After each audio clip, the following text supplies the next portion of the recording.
So ஆக்சுவலா 18 days ரொம்ப வந்து ஒரு ஷார்ட் பீரியட் ஆஃப் டைம்ல வந்து ஷூட் பண்ணிருக்கீங்க. என்னென்ன லொகேஷன்ஸ்லாம் ஸ்கவுட் பண்ணீங்க இந்த அதுக்கு கதைக்காக? மெயினா ஒரு ஏரியா தான். நாங்க ஈச்சம்பள்ளம்னு ஒரு ஏரியா. அது பாத்தீங்கன்னா செம்பாக்கம் பக்கத்துல இருக்கு. அந்த ஒரே ஸ்ட்ரீட் தான். அந்த ஸ்ட்ரீட்ல ரைட் ஃபுல்லா ஆந்திரா, லெஃப்ட் ஃபுல்லா தமிழ்நாடு. அந்த மாதிரி ஒரு ஸ்ட்ரீட்குள்ளே கிடைச்சனால தான் எனக்கு லொகேஷன் பெரிய ஷிஃப்டிங் இல்லாம ஆயிடுச்சு. ஒரே இடத்துல கிடைச்சனால ரொம்ப ஈஸியா இருந்துச்சு 18 டேஸ்ல முடிக்கிறதுக்கு.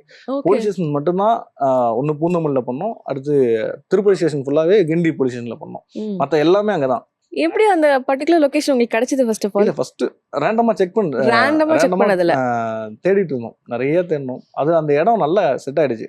அதே மாதிரி அந்த ஊர் மக்களும் ரொம்ப சப்போர்ட்டிவ். ஏன் என் வீட்டில் ஷூட் பண்ணலன்னு சண்டை போடுற அளவுக்கு இருக்காங்க.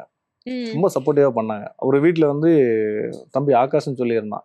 அவன் வீட்டில் ஒரு நாள் ஸ்டே பண்ணிட்டு நாங்கள் இந்த ஏரியா லொக்கேஷன் பார்த்துக்குறோன்னு சொல்லும்போது ஓகேன்னு சொன்னான். லொக்கேஷன்லாம் ஃபிக்ஸ் ஆனதுக்கப்புறம் தம்பி உன் ஃபேமிலியை அனுப்பிடு, நாங்கள் அங்கேயே ஸ்டே பண்ணுறோம்னு சொல்லிட்டு அங்கேயே ஸ்டே பண்ணிட்டோம். ஷூட் முடிவுக்கு அவன் வீட்டில் ஸ்டே பண்ணான். ஃபேமிலி எல்லாத்தையும் ஊருக்கு அனுப்பிட்டான். அவன் மட்டும் இருந்து எல்லாமே சப்போர்ட் பண்ணி கொடுத்தான். நல்ல ஃப்ரெண்டா இருக்காரு. அது ஒன்றும் ரேண்டமாக தான் பார்த்தோம். லொக்கேஷன் பார்க்கும்போது அவனே தெரியும்.